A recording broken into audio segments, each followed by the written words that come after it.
Hello दोस्तों, कैसे हैं? जहाँ तक हमको लगता है आप लोग बहुत अच्छे होंगे। तो होना भी चाहिए, क्योंकि स्टूडेंट लाइफ में मस्ती, अच्छा से घूमना फिरना सब चीज़ जारी रखना चाहिए। तो जहाँ तक है कि हम कल आर्टिकल्स 20-21 को ख़त्म कर चुकी थी और आर्टिकल 22 को भी हम कल ही ख़त्म कर चुके थे। तो आज मैं आर्टिकल्स 24 और 23 को बताऊँगी। तो जहाँ तक है कि एक मोटिवेशनल स्पीच हो जाए, तो मोटिवेशनल स्पीच हम इसलिए बोलते हैं कि आप लोग 2-3 मिनट के वीडियो में मोटिवेट भी हो जाए। तो चलिए आज मैं एक मोटिवेशनल स्पीच लेके आई हूँ, तो बताती हूँ। डरना नहीं किसी के भी पैरों की नाप से, डरना नहीं किसी के भी पैरों की नाप से, आखिर में पुण्य जीत ही जाएगी पाप से, आखिर में पुण्य जीत ही जाएगी पाप से। गीता में कृष्ण ने कहा अर्जुन से बस यही, गीता में कृष्ण ने कहा अर्जुन से बस यही, पहली लड़ाई जीतनी है अपने आप से, पहली लड़ाई जीतनी है अपने आप से।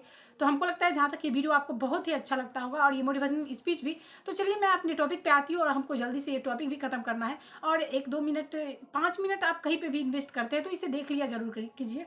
तो चलिए मैं अपने टॉपिक पे आती हूँ। पहला, शोषण के विरुद्ध अधिकार आर्टिकल 23 से 24 में है। शोषण के विरुद्ध अधिकार आर्टिकल 23 से 24 में है। आर्टिकल 23 मानव दुर्व्यापार और बलात्कार श्रम के विरुद्ध विकास। आर्टिकल 23 में जो प्रावधान है मानव दुर्व्यापार एवं बलात्कार श्रम के विरुद्ध विकास। आर्टिकल 23 वन में जो आर्टिकल 23 वन के अंतर्गत मानव की खरीद उपरांत देवदासी प्रथा, दास प्रथा आदि मानव दुर्व्यापार के अंतर्गत आता है। आर्टिकल 23 वन के उपरांत देवदासी प्रथा, दास प्रथा आदि मानव दुर्व्यापार के अंतर्गत आता है। अवैध घोषित किया गया। बलात्कार श्रम का मतलब क्या होता है? किसी को भी हम जबरदस्ती किसी कोई भी व्यक्ति है उससे हम जबरदस्ती काम करवाएंगे तो वो बलात्कार श्रम के अंतर्गत आता है।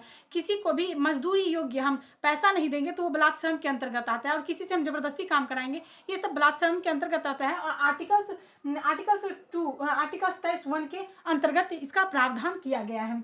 कार्य कराना, जैसे कार्य कराना, कम पैसा देकर कार्य कराना, बंधुआ मजदूरी कराना, ये सब मानव दुर्व्यापार के अंतर्गत आता है। संसद ने न्यूनतम मजदूरी अधिनियम 1948 लागू किया। संसद ने न्यूनतम मजदूरी अधिनियम 1948 लागू किया। आर्टिकल 23(2) में जो प्रावधान है, राज्य सार्वजनिक उद्देश्य की पूंजी की पूर्ति के लिए अनिवार्य सेवा करा सकती है। अगर कोई भी सार्वजनिक कार्य हो रहा है तो उसमें कोई भी व्यक्ति कार्य कर सकता है और राज्य इसे अनिवार्य करा सकती है, लेकिन उस टाइम लिंग, जाति भेदभाव ये सब राज्य नहीं करेगा। तो आर्टिकल 23(2) में इसका प्रावधान है। आर्टिकल 24 में जो प्रावधान है, कारखाना आदि में बालकों के नियोजन पर प्रतिबंध। कोई भी बालक कारखाना सब में कार्य नहीं करेगा, ये खतरनाक साबित होता है। तो आर्टिकल 24 में इसका प्रावधान है। संसद ने चाइल्ड लेबर एक्ट 1986 बनाया। संसद ने चाइल्ड लेबर एक्ट 1986 बनाया जिसमें 2016 में संशोधन किया गया। वर्तमान में 0 से 14 वर्ष के बालक को कोई कार्य नहीं करना है। वर्तमान में अगर कोई 0 से 14 वर्ष के बालक है तो वो कोई भी कार्य नहीं कर सकता है। 14 से 18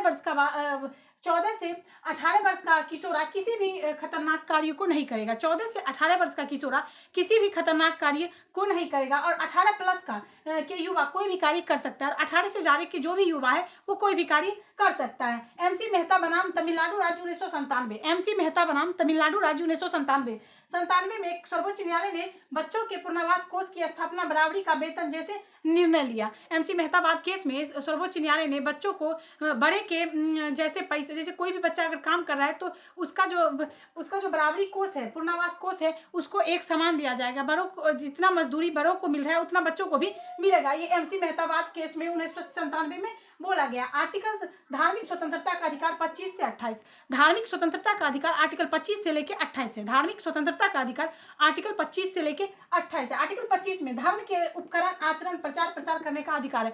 आर्टिकल 25 में जो प्रावधान किया गया है, धर्म के उपकरण, प्रचार प्रसार करने का अधिकार है, वो आप किसी भी धर्म के हैं, कोई भी धर्म अपना सकते हैं, आप प्रचार प्रसार कर सकते हैं करने का। आर्टिकल 25(1) में जो आर्टिकल 25 में इस पर प्रतिबंध लगाया गया है। आप पहला प्रतिबंध लोक व्यवस्था, सदाचार, स्वास्थ्य। आप धार्मिक कोई भी धार्मिक काम कर रहे हैं तो उसमें स्वास्थ्य और लोक व्यवस्था को देखते हुए और सदाचारी रूप से आप कार्य करें। तो इससे सदाचारी ये देखते हुए आर्टिकल 25(1) में इस पर प्रतिबंध है। लोक व्यवस्था, सदाचारी, स्वास्थ्य को देखते हुए वो कार्य करें। आर्टिकल 25 में राज्य धार्मिक आचरण पंथ निरपेक्ष को नियंत्रित करने के लिए नियम बना सकती है। जैसे कि राज्य धार्मिक, जैसे किसी भी व्यक्ति, जैसे कि पहले सती प्रथा था, आर्टिकल 25(2) में जो प्रावधान है, पहले सती प्रथा था और जबरदस्ती लेडीज को भी जेंट्स के साथ जलना पड़ता था, पुरुष के साथ महिला को भी जलना पड़ता था और जिंदा महिला को जला दिया जाता था। तो ये सब प्रथाएं धार्मिक प्रथा के अंतर्गत नहीं आती है। राज्य इस पर युक्त प्रतिबंध भी लगा सकती है। तो आर्टिकल 25(2) में इसका प्रावधान है। सायरा बानो बेगम 2017 में हुआ था, सायरा बानो बेगम केस हुआ था और 2017 में ये केस हुआ था। केस बाद में सर्वोच्च न्यायालय ने 3 तलाक को अवैध घोषित किया। सायरा बानो बेगम केस में सर्वोच्च न्यायालय ने 3 तलाक को अवैध घोषित कर दिया। हिंदू धर्म की संस्था सामाजिक कल्याण एवं सुधार के लिए सभी वर्गों के लिए खुलेगी।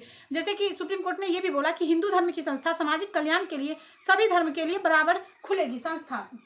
सिख धर्म में कृपान धारण करना धार्मिक आचरण है। जहाँ तक सिख धर्म में कृपान धारण करना धार्मिक आचरण है, कृपान की लंबाई 9 इंच से ज्यादा नहीं होनी चाहिए। सिख धर्म में कृपान धारण करना धार्मिक आचरण है और कृपान की लंबाई 9 इंच से ज्यादा नहीं होना चाहिए। सुप्रीम कोर्ट ने इसका इजाजत दिया है। तो जहां तक सिख धर्म 9 इंच से ज्यादा कृपान को नहीं धारण करेगा। तो हमको जहां तक लगता है ये वीडियो आपको बहुत ही अच्छा लगता है और ज्यादा से ज्यादा इस वीडियो को शेयर करें और लाइक करें। और मेरा यूट्यूब चैनल है जो मुस्कान पॉलिटी के नाम से, आप उस पर सर्च करें और सीरियली बाय मेरा हर एक पार्ट को आप देख सकते हैं। तो आज के लिए इतना ही। कल फिर मैं धार्मिक स्वतंत्रता को लेकर आऊंगी और कल रहेगा कि आर्टिकल 25, 26 और 27, 28 खत्म करें। तो आज के लिए इतना ही। कल फिर मिलेंगे। जय हिंद दोस्तों।